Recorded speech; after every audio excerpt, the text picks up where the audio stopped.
दूसरा चीज़ क्या है कि पानी का निकासी नहीं हो पा रहा है जी। साफ सफाई नहीं हो पा रहा है, गंदगी जहाँ तहाँ रह रहा है। मैं एक ऐसे घर से बिलोंग करता हूँ जो कि मेरा घर में किसी तरह से कोई देखिएगा कि पॉलिटिकल बैकग्राउंड नहीं है, आप पता भी कर सकते हैं, ठीक है। मेरे पिताजी आज भी ठेला चलाते हैं और उन्होंने ठेला चला करके मुझे आज इस लायक बनाया, मुझे पढ़ाया लिखाया, आज मुझे कि वकील बना दिया। बात रहा लाइब्रेरी का, तो मेरा ये पूरा सबसे पहला ये मेरा प्राथमिकता रहेगा कि लाइब्रेरी हो जो निःशुल्क हो, और वो क्या हो कि समाज के ही लोग, वार्ड के ही लोग और भी अगर आना चाहते हो तो वहाँ पर आकर के अपना शिक्षा ग्रहण करें।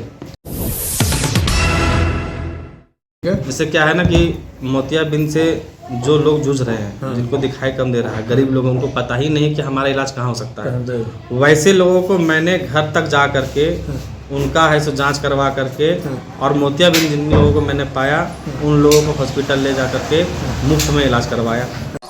लाइव न्यूज, खबर तो पक्की है। नमस्कार, मैं शंभू कुमार, आप देख रहे हैं लाइव 24। मैं अभी हजारीबाग में हूँ और हजारीबाग में वार्ड संख्या 34 में हूँ, वार्ड संख्या 34 में हूँ और मेरे साथ प्रत्याशी जुड़ेंगे कैलाश कुमार, जो पूर्व छात्र संघ के अध्यक्ष रह चुके, सचिव रह चुके हैं और LLB है, MA है, हिंदी से MA कर चुके हैं और प्रैक्टिस भी कर रहे हैं, एज ए एडवोकेट प्रैक्टिस भी कर रहे हैं। क्या एक शिक्षित व्यक्ति को पॉलिटिक्स में होना चाहिए या नहीं होना चाहिए? क्या एक शिक्षित व्यक्ति विधायक या MP या मंत्री बन सकता है या नहीं बन सकता है? ये भी बात हम करेंगे। क्यों आना पड़ा लॉ करके, एडवोकेट बन करके? छात्र हालांकि शुरू से ही पॉलिटिक्स करते रहे छात्र जीवन से ही, तो क्या इनको अपने क्षेत्र में कुछ कमी दिख रही है? इसके वजह से अपने क्षेत्र के विकास के लिए जनता के बीच अपने आप को निर्वाचित होने के लिए गुहार लगा रहे हैं, निवेदन कर रहे हैं। सर, क्या मजबूरी होगी? आप लॉ है, प्रैक्टिस कर रहे हैं, आप चाहते तो अपने एडवोकेट की ज़िंदगी से भी अपनी ज़िंदगी यापन कर सकते हैं, तो ऐसा क्या कमी दिखा कि आप जनता के बीच जा रहे हैं? देखिए क्या है ना कि समाज में सेवा मेरा 12 साल से रहा है जी। लेकिन वार्ड में मेरा 4 साल से निरंतर सेवा करते आ रहे हैं जी। अभी रहा ऐसा क्या कि अभी जो हमारा जो मुख्य रूप से देखिएगा कि बाबापत का रोड और बाबापत का नाली, जी। नाले का स्थिति ऐसा खराब है कि आप खाली चढ़ के अगर उसको उछल जाइएगा तो टूट जाएगा। जी। दूसरा चीज़ क्या है कि पानी का निकासी नहीं हो पा रहा है, जी। साफ सफाई नहीं हो पा रहा है, गंदगी जहाँ तहाँ रह रहा है, कचरा वाला गाड़ी आ रहा है तो कहीं जा रहा है, कहीं नहीं जा रहा है, कहीं गाना बजा के जा रहा है तो कहीं साइलेंट होकर के चला जा रहा है, तो किसी को पता भी नहीं चल रहा है कि कचरा वाला गाड़ी आया है कि नहीं। बहुत सारे रोड नालियाँ ऐसे हैं कि जिसके कारण क्या है कि लोगों को आने जाने में दिक्कत हो रहा है। रहा बात सुभाष नगर का, सुभाष नगर में भी बहुत सारा गंदगी आप देख रहे होंगे, जयप्रभा नगर हो, लक्ष्मीनारायण नगर हो, हनुमान नगर हो, जहाँ पे रोड नाली का हमेशा समस्या रहा है। हमारा जो लंबा तालाब है हुडू में, वहाँ पे देखिएगा कि किस तरह एकदम चारों तरफ कचरा का पूरा अडंबर फैला हुआ है। और दूसरा चीज़ कि पूरा हुडू मोहल्ले का पानी वहाँ पे जाता है। अच्छा। और जिसके कारण क्या है कि वहाँ का पानी में क्या होता है कि हमारे जानवर लोग पानी पीने जाते हैं, उससे उनका भी परेशानी हो रही है। और क्या है कि जिस तरह से गंदगी फैल रही है, मच्छर फैल रहा है, मच्छर के कारण क्या हो रहा है कि मलेरिया हो रहा है। तो देख रहे हैं कि 4-5 सालों से क्या है कि हमारा वार्ड का स्थिति बहुत बदतर से बदतर है। पूर्व में जो हमारे वार्ड पार्षद थे वो बहुत सरल स्वभाव के थे, बहुत नेक दिल आदमी थे और वो अपना वार्ड में बहुत सारा काम किए थे, लेकिन भगवान को ये मंजूर नहीं था, वो सर्ववास हो गए उनका, है ना। मैं उनको श्रद्धांजलि देता हूँ।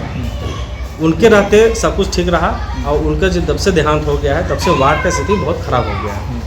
तब हमको लगा कि नहीं, अब किसी न किसी को आगे आना पड़ेगा।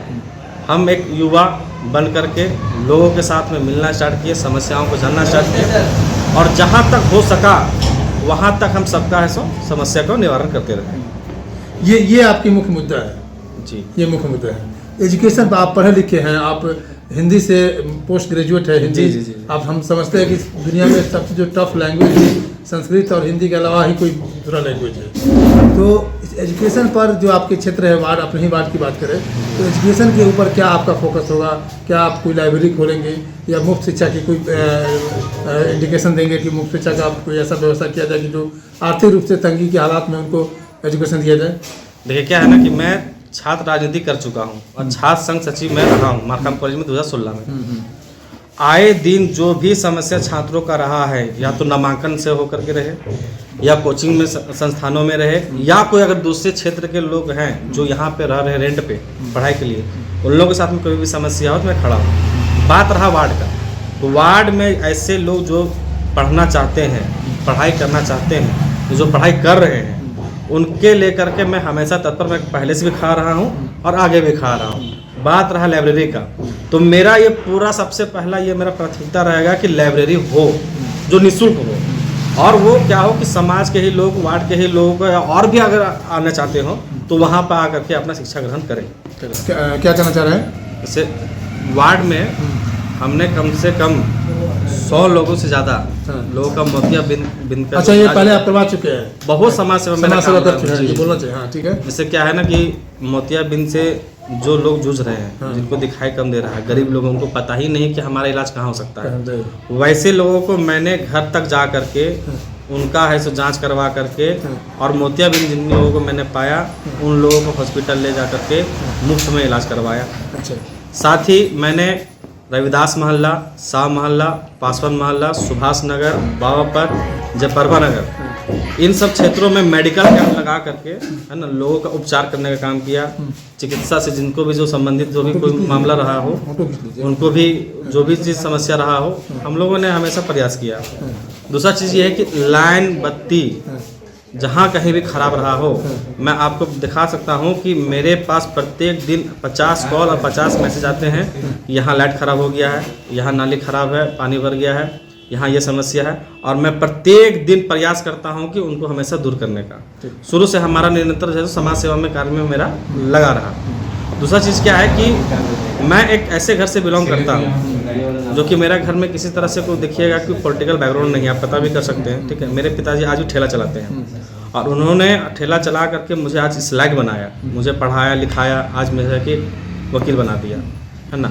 और मुझे शुरू से हमेशा पसंद रहा है, मेरे पिताजी का भी यही कहना रहा है कि जो भी कुछ करना बेटा दूसरे को मदद करना। आज मुझे ये सौभाग्य मिला है कि मैं हमेशा दूसरे लोगों को जहाँ से भी जो हो पाता है हम सभी को मदद करते आ रहे हैं, और मैं चाहता हूँ कि मैं आगे से इस तरह हम भगवान को शक्ति दे और मैं लोगों का निरंतर इसी तरह सेवा करता रहूँ। चलिए, लास्ट सवाल होगा कि आप जनता से क्या अपील कर रहे हैं? आपने वार्ड संख्या 34 के जनता को क्या कहेंगे मेरे मीडिया के माध्यम से? बस मैं वार्ड नंबर 34 के सभी मतदाताओं एवं माताओं, बहनों एवं भाइयों से अनुरोध है कि मैं कैलाश कुमार वार्ड नंबर 34 का प्रत्याशी हूँ। मेरा क्रमांक नंबर 1 अलमारी छाप है। आप सभी से अनुरोध है कि इस बार 1 नंबर पर मुहर लगा कर मुझे विजयी बनाएं और सेवा का मौका दें। चलिए, धन्यवाद। आपने सुना कैलाश कुमार जी को, जो वार्ड संख्या 34 के 1 नंबर के प्रत्याशी है कैलाश कुमार, जिनकी अलमारी छाप है इनका, और एक शिक्षित व्यक्ति है, हिंदी से पोस्ट ग्रेजुएट है, लॉ कर चुके हैं, प्रैक्टिस कर रहे हैं। तो समाज में विकास के लिए एक शिक्षित व्यक्ति को भी होना बहुत जरूरी है। जब आप एक तरफ अपराधी प्रवृत्ति के लोगों को जब विधायक मंत्री बना सकते हैं और उनसे आप अपेक्षा रखते हैं कि हमारे देश और क्षेत्र का विकास हो, तो एक शिक्षित व्यक्ति जो हिंदी से पोस्ट ग्रेजुएट है, जो लॉ है, उस व्यक्ति को भी एक मौका मिलना चाहिए आपको सेवा देने के लिए, और तब जाके आपको अंतर पता चलेगा कि अपराधी छवि के लोग और शिक्षित व्यक्ति को जब हम निर्वाचित करते हैं तो कितना अंतर होता है देश और राज्य के विकास में। मैं शंभू कुमार, कैमरा जर्नलिस्ट राजेश के साथ, हजारीबाग। लाइव न्यूज, खबर तो पक्की है।